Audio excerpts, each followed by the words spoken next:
이 시간 하나님을 예배로 나오신 여러분들을, 또 가정에서 온라인으로 예배에 참여하신 여러분들을 주님의 이름으로 환영합니다. 우리가 함께 하나님을 예배할 때에 하나님의 은혜가 우리 각 사람과 우리의 가정으로 흘러 들어올 줄 믿습니다. 또 예배를 통하여서 그 은혜를 세상을 향하여 전하는 통로 되기를 소원하는, 결단하는 우리가 되기를 소원합니다. 우리 함께 기도로 예배를 시작합니다. 함께 주님 앞에 기도하며 나아갈 때에 우리의 연약함을 고백하며 하나님의 은혜를 구하며 십자가의 보혈을 의지하는 그러한 기도하겠습니다. 그러함으로 주님께서 주시는 그 소망 가지고 이 시간 예배하며 우리의 삶으로 나아가기를 소원하는 그런 기도 시간 갖겠습니다. 우리 함께 묵상하며 기도합니다.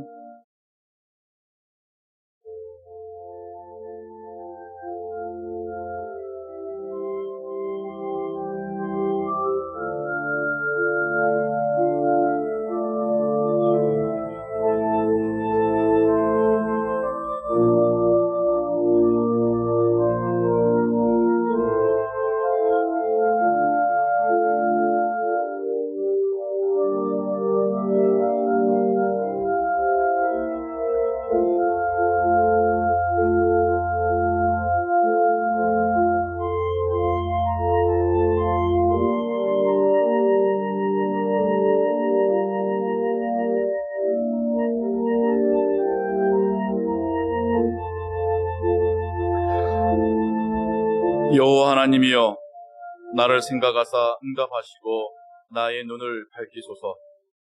두렵건대 내가 사망의 잠을 잘까 하오며, 두렵건대 나의 원수가 이르기를 내가 저를 이기었다 할까 하오며, 내가 요동될 때에 나의 대적들이 기뻐할까 하나이다. 나는 오직 주의 인자하심을 의뢰하였사오니 내 마음은 주의 구원을 기뻐하리이다. 내가 여호와를 찬송하리니 이는 나를 후대하심이로다. 아멘. 하나님 아버지, 이 시간 하나님의 보좌 앞에 모이는 그 심정으로 이곳에 함께 모여서 하나님을 예배합니다. 우리의 예배를 받아 주시옵소서. 우리가 하나님의 자녀됨을, 예수 그리스도의 제자됨을 다시 한번 고백하며 하나님 주신 거룩한 사명 발견하는 이 예배가 되게 하옵소서. 모든 것 주께 의지하오며 예수 그리스도의 이름으로 기도하옵나이다. 아멘. 우리 함께 일어나 찬양하겠습니다.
자리에 앉아 주십시오.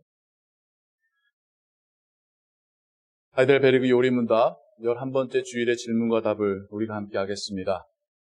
왜 하나님의 아들을 예수, 곧 구주라 부릅니까? 그가 우리를 우리 죄에서 구원하시기 때문이고 또 그분 외에는 어디에서도 구원을 찾아서도 안 되며 발견할 수도 없기 때문입니다. 그렇다면 자신의 구원과 복을 소위 성인에게서 혹은 자기 자신이나 다른 데서 찾는 사람들도 유일한 구주이신 예수를 믿는 것입니까? 아닙니다. 그들은 유일한 구주이신 예수를 말로는 자랑하지만 행위로는 부인합니다. 예수가 완전한 구주가 아니든지 아니면 참된 믿음으로 이 구주를 영접한 자들이 그들의 구원에 필요한 모든 것을 그에게서 찾든지 둘 중에 하나만 사실입니다. 아멘.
다 같이 기도드리겠습니다. 하나님 아버지, 언제나 우리와 함께 하시고 새롭게 하시는 주님의 은혜와 사랑을 찬양합니다. 주일 아침을 맞이하여 오늘도 하나님을 예배할 수를 인도하여 주시니 감사를 드립니다. 비록 온 성도가 다 함께 성전에 모여서 예배하지는 못하지만 우리의 몸이 성전에 있든지 가정에 있든지 어느 곳에 있든지 마음과 뜻과 정성을 다하여 주님께 영광 돌리게 하옵소서. 우리의 몸과 마음과 영혼을 예수 그리스도의 보혈로 정결케 하시고 성령으로 충만케 하셔서 영과 진리로 주님 앞에 나아가는 복된 시간이 되게 하옵소서. 사랑의 하나님, 일시적이며 제한적인 세상 속에서 지치고 상한 우리의 심령을 주님의 손으로 어루만져 주시옵소서. 고통당하고 아파하는 모든 심령에게 하늘의 위로를 더입혀 주시기를 간절히 소망합니다. 코로나19를 핑계삼아 현실에 안주하면서 주님께로 나아가지 못했던 우리의 모습도 돌아보며 회개하오니 용서하여 주시옵소서. 어려운 때일수록 살아계신 하느님의 얼굴을 구하면서 영적으로 승리하게 하시고 강하신 주님의 손을 의지하는 모든 주님의 자녀들 되게 하옵소서. 사랑의 하나님, 2월부터 우리 한빛교회 아침 묵상 사역이 목사님의 인도와 모든 성도들이 참여하여 잘 진행되고 있습니다. 매일 아침 우리의 삶의 첫 시작이 하느님의 말씀을 읽고 듣고 묵상하면서 모든 성도들의 성령이 더욱 충만해지고 주님을 예배하는 열정이 온 교회에 더욱 충만하게 하여 우리 한빛교회가 하느님께서 부어주신 힘과 능력으로 세상을 사랑하고 섬기는 빛과 소금의 역할을 잘 감당하게 하시기를 소망합니다. 교회를 위해 기도하며 수고하시는 담임 목사님과 교역자들에게도 함께 하셔서 이 교회를 이끌어 가실 때 항상 말씀 앞에서 바로 서서 좌로나 우로 치우치지 않고 교회의 성장과 성도들의 영적 성장을 돕는 공적인 사역을 잘 감당할 수 있도록 영적인 리더십을 다하여 주시옵소서.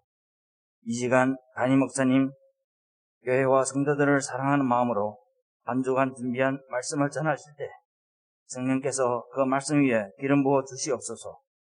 선포되는 말씀을 통하여 우리 모든 성도들에게 하나님을 아는 지혜를 더하여 주시고 말씀이 우리 마음에 열매 맺는 삶이 과연 무엇인지 우리 인생 가운데 경험되어지는 귀한 은혜를 허락하여 주시옵소서. 대회에서 하나님 나라의 건설을 위하여 삶을 바치고 헌신하는 선교사들의 삶을 지키시고 보호하여 주시옵소서. 특별히 그들의 모든 필요를 채워주셔서 주님을 전가하는 모든 상황이 순조롭고 통통하게 진행되도록 역사하여 주시옵소서. 추운 날씨지만 교회 공동체를 위해 여러 모양으로 수고하고 봉사하는 많은 분들의 섬김의 손길들을 우리 하나님 기억하시고 그들의 섬김을 통하여 주님 영광 받아 주시옵소서. 이 모든 말씀 우리 구주 예수 그리스도의 이름으로 기도드립니다. 아멘.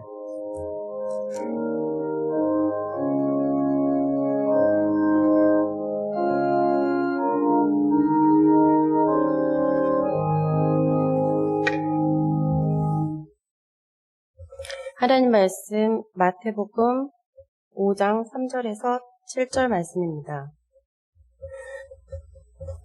심령이 가난한 자는 복이 있나니 천국이 그들의 것이며 애통하는 자는 복이 있나니 그들이 위로를 받을 것이며 온유한 자는 복이 있나니 그들이 땅을 기업으로 받을 것이며 의에 줄이고 목마른 자는 복이 있나니 그들이 배부를 것이며 긍휼히 여기는 자는 복이 있나니 그들이 긍휼히 여김을 받을 것이며.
아멘. 제가 잠시 말씀 위해서 기도하겠습니다. 하나님 아버지, 이 시간 하나님을 예배하러 모인 우리에게 하나님 말씀으로 은혜 베풀어 주옵소서. 우리가 함께 보며 들으며 고백했었던 하나님 말씀, 이 시간 더욱더 묵상하며 나아갈 때에 성령 하나님, 우리로 그 의미의, 그 말씀의 깊은 의미와 은혜를 깨닫게 하시고 우리 삶 속에서 그 말씀에 순종하며 살 수 있도록 도와주시옵소서. 예수 그리스도의 이름으로 기도하옵나이다. 아멘.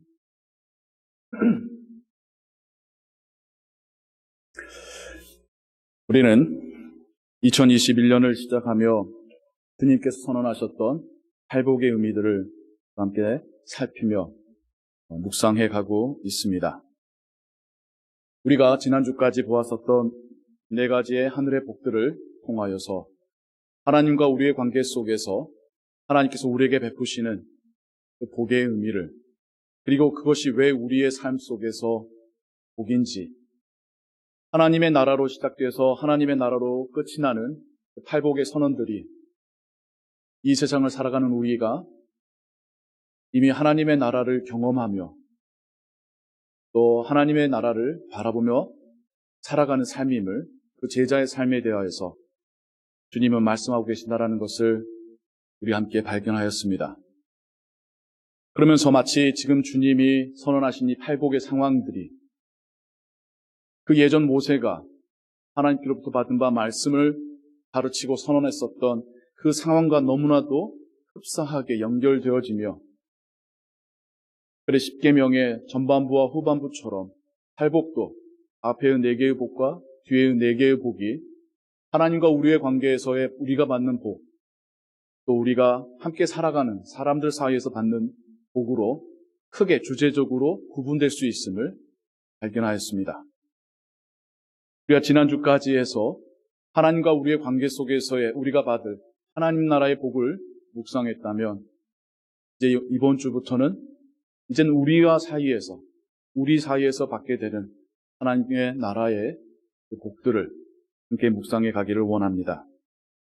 그 첫 번째로 오늘 우리는 긍휼히 여긴 자는 복이 있나니 저희가 긍휼히 여김을 받을 것이며 라고 하는 주님의 말씀을 더 묵상해 가기를 원합니다.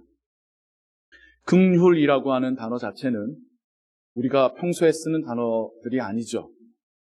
예전에 성경이 우리나라 말로 번역되는 과정 속에서 어려운 한자들을 차입해서 그 의미를 가장 근사하다 싶은 단어들로 번역을 할 때에 채택된 단어입니다. 긍휼이란 단어, 그리고 원래 단어일 히브리어로는 헤세드, 헬라어로는 엘리오스라고 하는 그 단어가 가지고 있는 의미는 불쌍히 여겨서 호의를 베푼다라는 뜻입니다. 기본적으로는 불쌍히 여겨서 은혜를 베푼다. 그러니까 무슨 말이냐면요, 거기서 말하는 불쌍히 여긴다라는 것은 물론 가난하고 연약하고 또 도움 없이는 살아갈 수 없는 그런 상황도 의미하지만, 더 깊이 들어가서는 죄인된 우리를 향한 하나님의 용서의 은혜를 담고 있습니다. 성경 가운데 하나님의 헤세드를 말할 때에는 죄인된 인간들을 향한 하나님의 그 사랑의 마음입니다. 그래서 이 긍휼이라고 하는 단어, 자비라고도 표현될 수 있는 이 단어는 용서가 포함된 개념이기도 합니다. 물론 작은 호의도 이 자비나 긍휼에 포함이 될 수 있겠죠. 지나가는 길에 어린 거린을 보고 먹을 것을 나눠준다든지, 위급한 상황에 처해 있는 사람을 지나치지 않고 도움을 보태준다든지, 그런 호의도 분명히 자비와 긍휼이겠습니다. 성경에서 말하는 자비와 긍휼의 스펙트럼은 단지 그런 작은 일에서뿐만 아니라 죄를 지은 자를 향한 하나님의 은혜까지도 포함되어 있습니다. 그래서 그런 상황들 가운데 긍휼을 베푼 자여 당신들이 복이 있나니 긍휼히 베품을 받을 것이기 때문이다. 라고 하시는 주님의 말씀이 어떤 의미일까? 여러분들과 이 시간 함께 그 말씀을 반추해 가고 또 우리의 삶으로 우리가 받아들이는 시간 되기를 원합니다. 먼저 예수님의 시대를 보자면 물론 고고학적인 문건들과 연구들이 많습니다만은 그냥 말 그대로 성경에서 비춰지는 모습들을 보자고 할 때에도 자비와 용서가 베풀어지지 않던 시대였음을 우리가 알 수 있습니다. 몇 가지 예를 한번 들어봐 드릴게요. 예수님께서 38년 동안 베데스다 연못 곁에서 물이 동할 때에 빨리 들어가서 병 낫기를 원했었던 병자를 보십니다. 후에 그에게 똑같은 혹은 더 심한 병이 들지 않도록 죄 짓지 말라라고 말씀하신 것을 보아서도 이 사람이 그 병을 갖고 있었던 것이 그의 죄 때문인 것을 알 수 있습니다.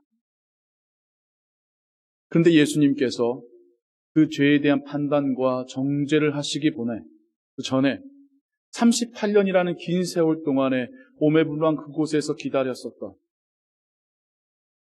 1년에 한 번일지라도 물이 끓을 때 다른 사람이 먼저 드러나는 것을 보면서 허탈해 했었던 그 38년의 시간을 보면서도 불쌍히 여기셔서 그가 죄인임에도 불구하고 불쌍히 여기셔서 그를 낫게 하시죠.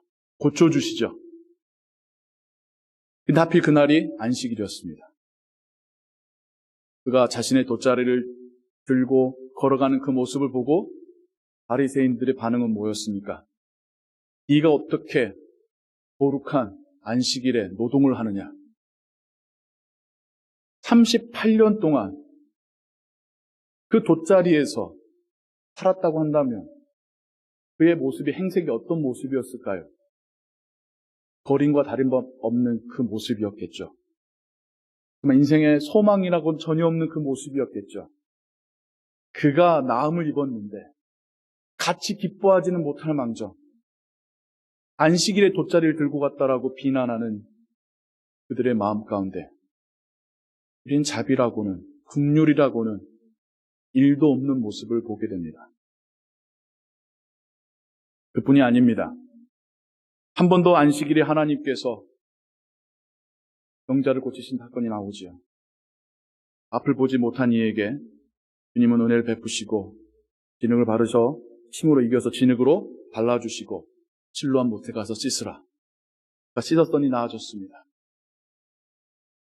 나면서부터 소경뒀던 자가 보게 된 이 놀라운 사건 앞에서 같이 기뻐하고 축하하기는커녕 또 한 번 그를 비난하고 그를 낫게 한 예수님을 비난하는 바리새인들의 모습이 요한복음 9장에 기록되어 있습니다. 자비라고는 상대방의 아픔과 고통이라고는 일도 생각하지 않는 그들의 모습. 그게 예수님께서 사역하셨던 시대의 모습입니다.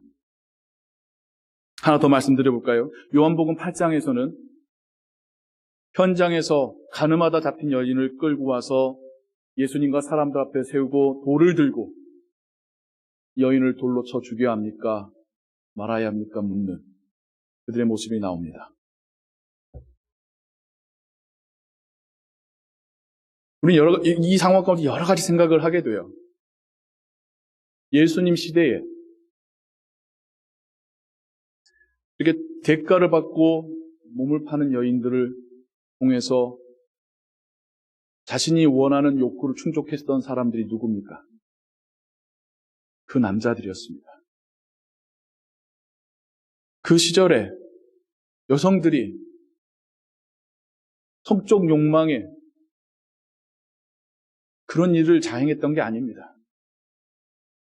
그들에게서 자기들이 원하는 것들을 취했던 자들이 남자들이었고 지금은 예수님을 돌로 치기 위하여서 이 여인을 잡아다 예수님 앞에 세워놨습니다.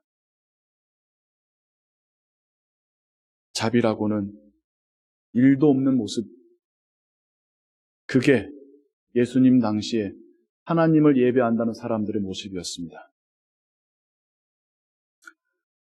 여인이 죄 없다 말씀하시지 않으셨어요, 예수님은요. 그런데 내가 너를 정죄하지 아니하노라 보내주셨습니다. 예수님의 긍휼의 모습이 전 거기에 담겨져 있다고 생각합니다. 죄를 지었지만 죄 짓고도 그 죄를 어찌할 수 없는 인간의 그 나약함을 아시고 용서하시고 은혜 베푸시는 그 모습이 하나님의 사랑이고 하나님의 긍휼이지요. 예수님께서 사람들에게 선포하시는 이 상황 속에서 오히려 예수님은 그 자비와 긍휼이 없는 시대였음을 보고 계십니다. 그런데 그게 오늘날 우리의 모습이기도 하죠. 자비와 용서를 찾아보기 힘든 시대를 우리가 살고 있습니다. 여러분, 최근에 그런 거 경험해 보신 적이 있으세요? 정말 그 누군가의 자비, 나를 향한 호의를 받아본 기억. 누군가가 잘못을 진정으로 참여하고 인정하는 그 모습. 용서를 구하는 그 상황들. 여러분 경험해 보셨습니까? 정말 흔치 않죠. 부모님들이 어린 자녀를 키워볼 때도 경험하셨을 겁니다. 아이들이 잘못을 해요. 그럼 이걸 고쳐주겠다라고 부모님에게 야단을 쳐요. 자녀들이 쉽게 잘못을 인정하던가요? 안 해요. 어린 애들마저도 자기 잘못 인정하기가 너무 힘들어합니다. 부모님에게 용서 구하는 거 어린 애들도 힘들어해요. 근데 나중에 마지못해서 합니다. 왜요? 안 하고 버텼다가는 더 맞을 것 같으니까. 강압에 의한 자기 잘못의 인정이죠. 그게 나중에 쌓이면 어떻게 돼요? 그 마음속에 상처로 남습니다. 그렇게 또 우리가 자랐는데 우리 자녀들을 그렇게 키우고 있습니다. 참 우리도 우리의 잘못 인정하기 힘들어하는 사람들입니다. 충돌이 일어나면 잘잘못을 따지려고 하지 자신이 부족했었고 자신이 실수했었던 부분들을 인정하려 하진 않습니다. 세상 자체가 그러잖아요. 우리가 살고 있는 이 땅이 잘못을 쉽게 인정했다가는 책임을 져야 되기 때문에라도 미국에 와서 이민 오셔서 살아가시면서 듣는 몇 가지 이야기들 중에 잘못했다 인정하지 마라. 그럼 책임 다 뒤집어 쓴다. 근데 우리가 사람과 사람들 사이에서 이젠 정말 자비와 용서가 부족해진 시대를 살고 있습니다. 우리도 그 누군가에게 용서를 구하기도 힘들어하지만 우리가 그 누군가를 용서해주기도 힘들어졌습니다. 우리 마음에도 용서가 별로 없어요. 간혹 우리가 우리 안에 이런 모습들을 발견하면서 깜짝깜짝 놀라곤 하진 않습니까? 고통당하고 있는 어려운 상황 가운데 있는 사람을 보면서 당신이 그렇게 살았으니까 지금 이 모양으로 사는 거야. 인과응보로 생각하고 그가 겪는 어려움을 그가 그동안 열심히 살지 않았던 음주나 약물에 중독되었던 도박에 중독되었던 당신이 살았던 과거 때문에 지금 당신이 그걸 겪는 거야 라고 생각하는 그런 모습들이 우리 안에 있지는 않습니까? 어느 순간부터 기독교인들이 잘잘못을 따지는 사람들이 되었습니다. 하나님 말씀이 진리라고 하면서 그 진리로 내가 구원받았기 때문에 나도 진리인 양 착각하면서 나도 죄인이었다가 구원받아서 용서받았던 것뿐인데 여전히 나도 죄 짓고 살고 있으면서 다른 사람들이 짓는 죄에 대하여서는 무자비한 모습들. 내가 하나님께 용서받고 은혜 받는 것은 하나님의 사랑이고 정말 내가 받아야 될 은혜인 것처럼 그렇게 쉽게 말하고 쉽게 하나님께 요구하면서 다른 사람들이 받아야 될 은혜와 용서에 대해서는 인색한 모습들. 그게 오늘날 기독교의 모습 아닙니까? 오늘날 왜 기독교가 교회가 비난을 받고 있습니까? 진리가 흔들려서는 아니잖아요. 진리에 대한 확신은 그 예전보다 더 단단해졌지 않습니까? 근데 오늘날 교회에 사라진 게 뭡니까? 사랑이잖아요. 자비와 용서잖아요. 나와 생각이 다른 사람들에 대해서 용서하지 않는 모습들이. 절대자를 찾고 있는 그 교회 밖에 있는 사람들이 적인 아닌 것 같다라고 생각하게 돼버린 시대.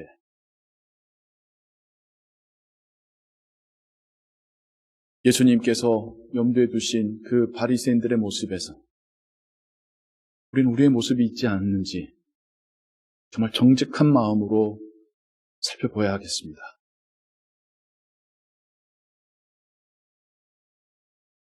예수님께서는 사역을 하시며 가르치실 때에 이 자비와 용서에 대해서 얼마나 강조하셨는지 모릅니다.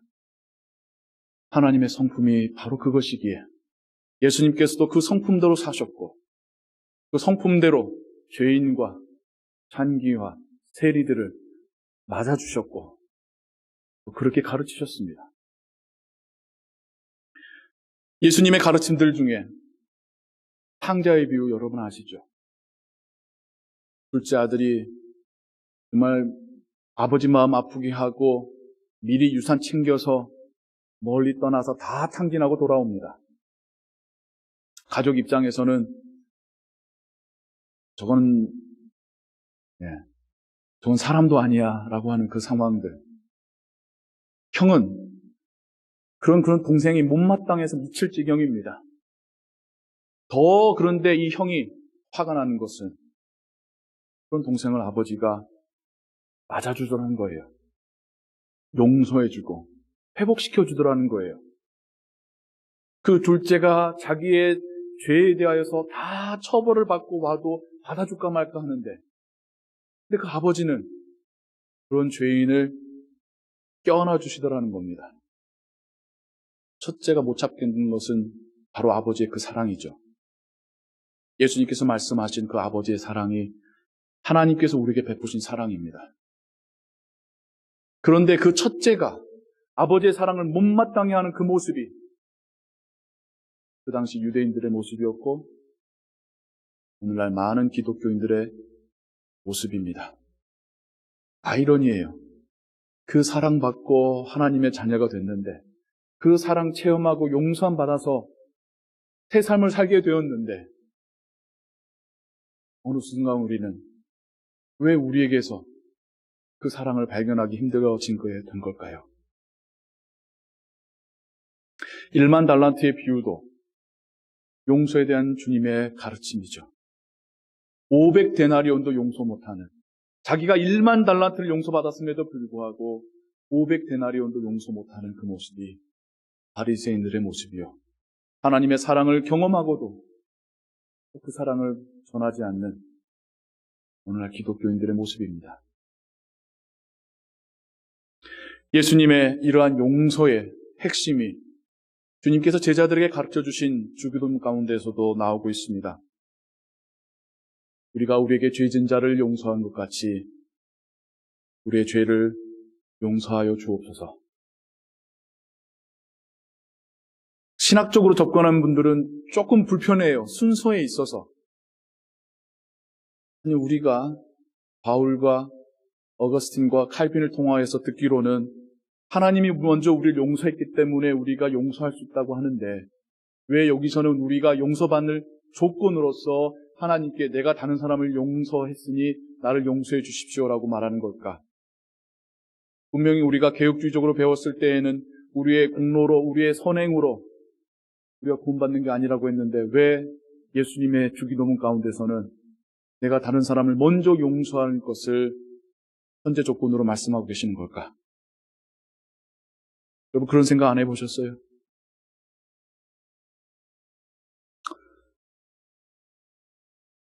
당연히 우리가 하나님께 먼저 용서함 받음으로 우리의 신앙이 시작되었죠.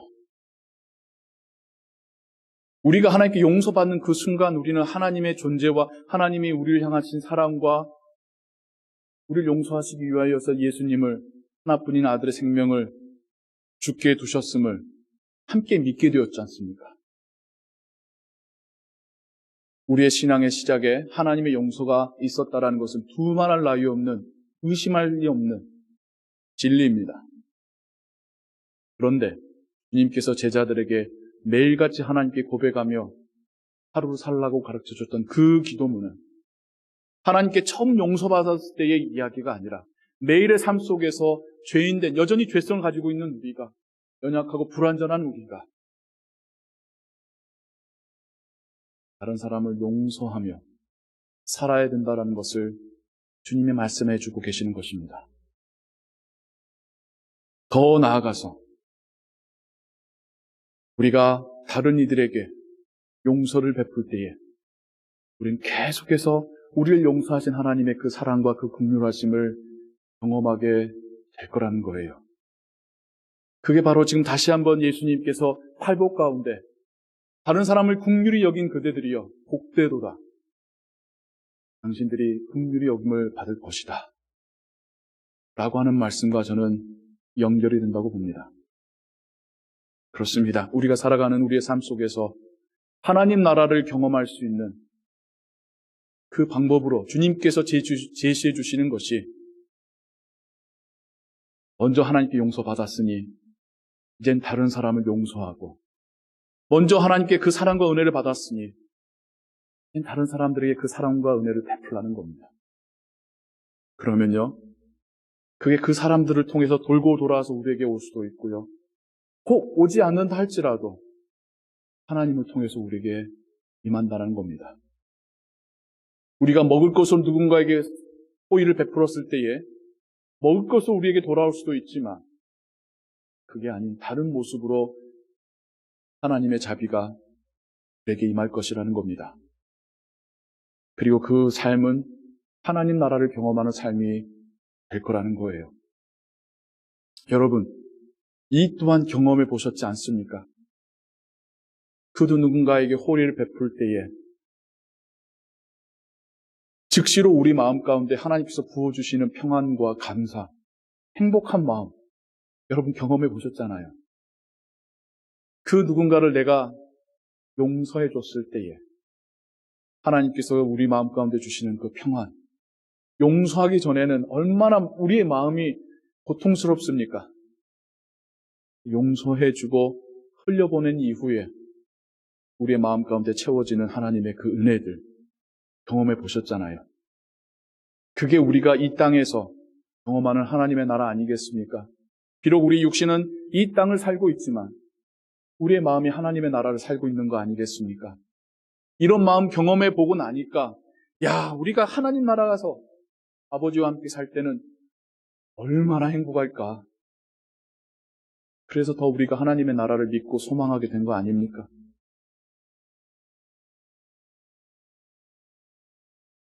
호의를 베푸시고 사랑을 베푸시고 용서를 베푸실 때에 그게 하나님께서 우리에게 더 큰 은혜 베푸시는 그 모멘텀이 될 줄로 믿습니다. 내가 꼭 손해보는 것 같고 내 자존심을 구기는 것 같고 직성이 풀리지 않는 것 같지만 내가 먼저 하나님께 은혜 받았으니 이젠 그 은혜를, 그 용서함 받았음을, 그 긍휼하심 받았음을 다른 이들에게 베풀 때에 우린 더 큰 은혜로 하나님께서 우리에게 채우심을 경험하게 될 것입니다. 이것이 그리스도의 제자가 이 세상을 살아가는 제자도의 모습입니다. 그것이 부족함이 가득한 이 세상 속에서 우리가 하늘나라의 풍요로움으로 살아갈 수 있는 그러한 은혜의 방법일 줄로 믿습니다. 하나님께로부터 받은 사랑을 먼저는 가족들에게, 이웃들에게 베풀고 나눌 때에 더 크게 하나님의 나라를 경험하게 되시는 여러분 되시기를 주님의 이름으로 축원합니다. 기도하겠습니다. 하나님 아버지, 그렇습니다. 우리가 먼저 하나님께 긍휼하심을 입은 사람들입니다. 죄인이었는데도 불구하고 정죄하시기보다 용서하시고 죄를 씻어주시고 하얀 의복 입혀주시며 하나님의 자녀 삼아주신 그 은혜가 우리에게 먼저 임했습니다. 그런데 어느 순간 내가 하나님께 은혜 받은 것은 당연하지만 다른 사람들이 그 은혜를 경험하는 것에 대해서는 인색해져 버린 이 시대를 바라봅니다. 하나님, 긍휼하심을 받고 다른 이들에게 그 긍휼을 베풀 때에 하나님의 나라가 이 땅 가운데 풍성해질 줄을 믿습니다. 그리스도의 제자로 살아가는 우리의 삶이 하나님의 나라를 경험하며 살아가게 될 줄을 믿습니다. 하나님, 하나님께로부터 받은 사랑을 베풀고 전하며 그렇게 살아가는 우리가 되게 하여 주옵소서. 그렇게 그리스도인의 생명력이, 그렇게 교회의 생명력이 회복되어지게 하여 주옵소서. 예수 그리스도의 이름으로 기도하옵나이다. 아멘. 우리 함께 일어나 찬양하며 하나님께 예물 드리겠습니다.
예물 위해서 기도하겠습니다.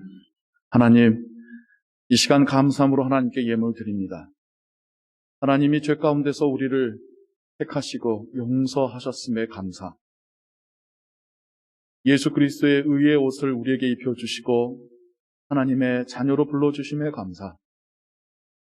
이제는 예수님의 제자 되어 거룩한 사명 붙들고 살아가게 하신 우리의 인생에 대하여 감사옵나이다.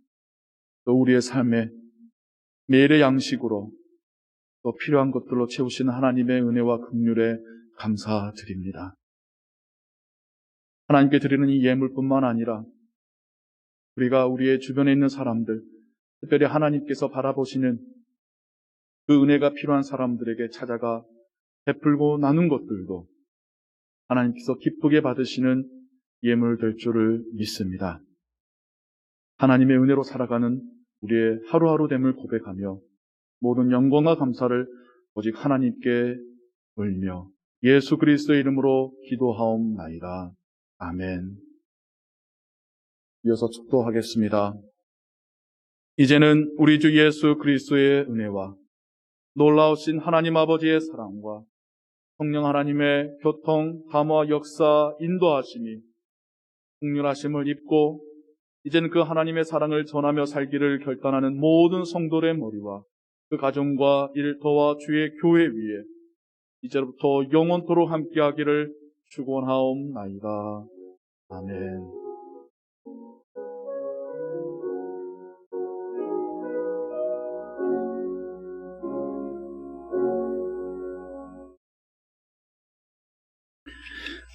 예배를 마쳤습니다. 제가 교회 소식 전해드리겠습니다. 오늘 오후 8시 목장 모임을 위한 교육 시간이 준비되어 있습니다. 온라인으로 열립니다. 각 목장에서 또 참여해 주시기 바랍니다. 지난주일부터 우리가 함께 성경 읽기를 시작하였지요. 물론 1년 안에 끝낼 수 있는 일정은 아닙니다만 1년, 2년 걸리던 우리가 함께 하나님의 말씀을 전 교인이 같이 읽어간다는 것, 또 매일 그 아침에 혹은 아침에 듣지 못하셨으면 일과 중이든 저녁이든 함께 말씀을 묵상하시는 그런 시간들을 가져가시는 함께 가는 성경 읽기 또 신앙의 삶 되기를 원합니다. 더불어서 자녀를 두신 가정들을 위해서 자녀와 함께하는 가정예배 매뉴얼을 보내드리고 있습니다. 우리 자녀들과 함께 하나님 말씀 같이 묵상하시고 부모님의 입술로 하나님 말씀을 가르쳐 주시기 바랍니다. 또 지난주일에 있었던 1월 카운슬 회의 내용 제가 발표해 드리겠습니다. 당회에서는 2020년 서리 집사님을 올해도 동일하게 유지하며 2021년 신규 서리 집사님으로 아래와 같은 분들을 지명하였고 카운슬과 논의하였고 또 개별적으로 그들의 대답을 듣고 이렇게 발표하는 바입니다. 김지나 성도님은 여러분도 아시다시피 한빛교회에서 차례를 받으셨던 여성도이시지요.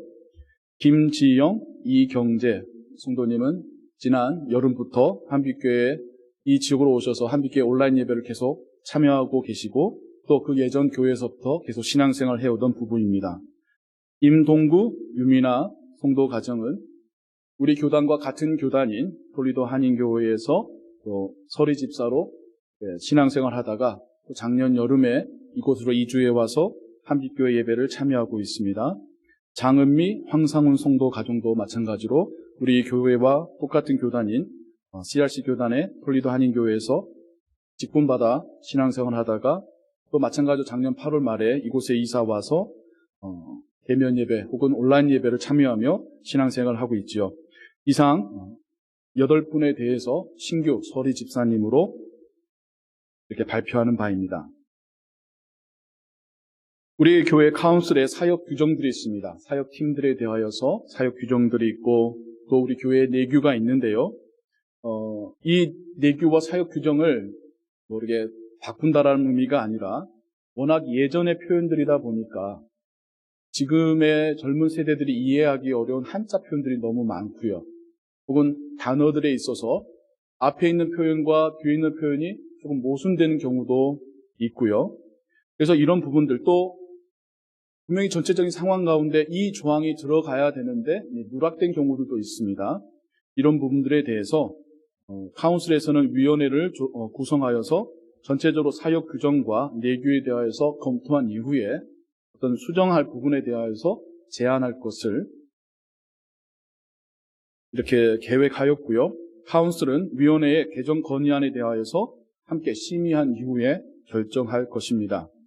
그래서 이렇게 결정된 이후에는 주교 지면을 통해서나 또 여러분들께 우리 교회 내규가 또 우리 교회의 사역의 규정들이 무엇인가에 대하여서 전 교인들에게 알려드리고 또 교육할 계획을 가지고 있습니다. 세 번째요. 작년에도 교단으로부터 재난구제 후원금을 받으신 걸로 알고 있습니다.